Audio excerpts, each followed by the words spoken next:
What's up, everybody? Duncan here from Video Mania 2. Today we're going to talk about Jungle Cruise, starring Dwayne "The Rock" Johnson, Emily Blunt, and directed by Wam Colette-Serra.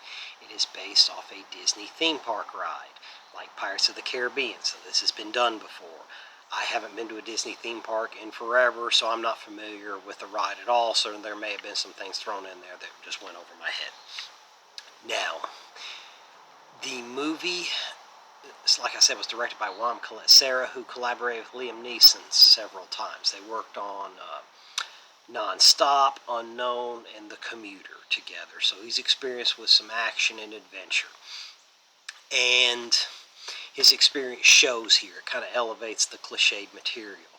And what really does it is The Rock and Emily Blunt. You have probably the best actress working today, and other than Tom Cruise, The Rock is the biggest movie star. You could argue either one of those, but it's between those two. Anyway, so you have that. You have the star power here. So, and the thing that was great about this is Emily Blunt and The Rock, their chemistry is awesome. So, this movie is a throwback to adventures of yesterday. Not yesterday, but decades ago. There's a little bit of The Mummy in there. There's Pirates of the Caribbean, which I was expecting because of its origins. The Phantom from 1996, a little bit of that in there. Tomb Raider, and of course Indiana Jones. So all that was kind of thrown together, and every cliche from those was thrown in there. But because the characters are so likable, and the direction is good, and the cast seemed to be having a good time, it elevates this material. And because I hadn't been to a theater since February of 2020, this is my first time last night, I had a smile on my face the whole time to see a movie this big on an epic scale. I mean, on a big screen. An epic scale movie on a big screen, with the surround sound and all that. It was great to finally experience that again. And, I walked in the theater and I smelled the popcorn. I got a Raspberry Coke, some Sour Patch Kids, and a Toll House ice cream cookie. Really good. So anyway, back to the movie. So I was in a good mood already, and then the movie just, put me in a better mood. It was a lot of fun. You could pick it apart if you wanted to. There's stuff to pick on, but because the chemistry of The Rock and Emily Blunt's so good, and their characters are so good, you let it slide. You can't help but let it slide and have a good time with this movie because it was a fun ride. Now, Emily Blunt plays Dr. Lily Houghton, and she wants to go to the Amazon to find the Tree of Life, and she needs a riverboat captain to do it, and The Rock plays Frank. And there's more to his story than you think. But he takes them on the jungle cruise, more or less, and he tells them really lame jokes. And part of the humor of this movie is the jokes were lame, but because everybody rolls their eyes and The Rock executes it, you laugh anyway, even though the jokes are just really eye-rolling. So there is some humor and there's some fun.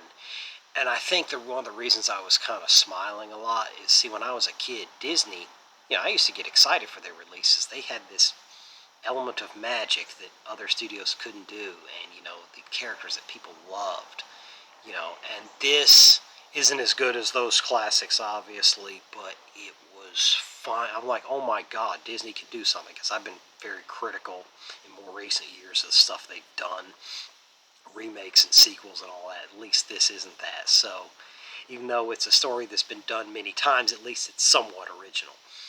So they go on this adventure, and I talked about, you'll see all the cliches, but because the characters are so likable, it was fun, and to be in the theater again was great. So I recommend this on the big screen for sure, because I know you can stream it on Disney Plus for an extra $30, but it doesn't do it justice to me to actually be on the big screen again, to see something again. That was cool. Now, the movie itself, I'm going to give 4 out of 5 stars, because the CGI, there were a couple times it wasn't so great, and because, it's just so cliched. But overall, I'd recommend it. It's rated PG-13, but it really should have been PG. It's not gory in the least. It's really not violent. There's some kind of swashbuckling action, but nothing crazy at all. But I had a great time. I miss old adventures, the swashbuckling adventures, and this had that. And I got invested in the characters. The villain played by Jesse Plemons, who I'm not familiar with, it wasn't all his fault. He wasn't the strongest villain, but he was more comical than menacing, but he was okay. And Jack Whitehall plays Lily's brother, McGregor, and he was pretty good too. He was kind of the comic relief. So you have all those things. And anyway, I had a great time. It was good to be in the theater again, and I recommend this movie if you're looking for an old adventure and not a sequel or a remake or some kind of interconnected universe thing. Go check this out because The Rock and Emily Blunt, it just works, and I wish they made more movies like this. So, are you interested in Jungle Cruise? Are you going to see it on big screen or stream it?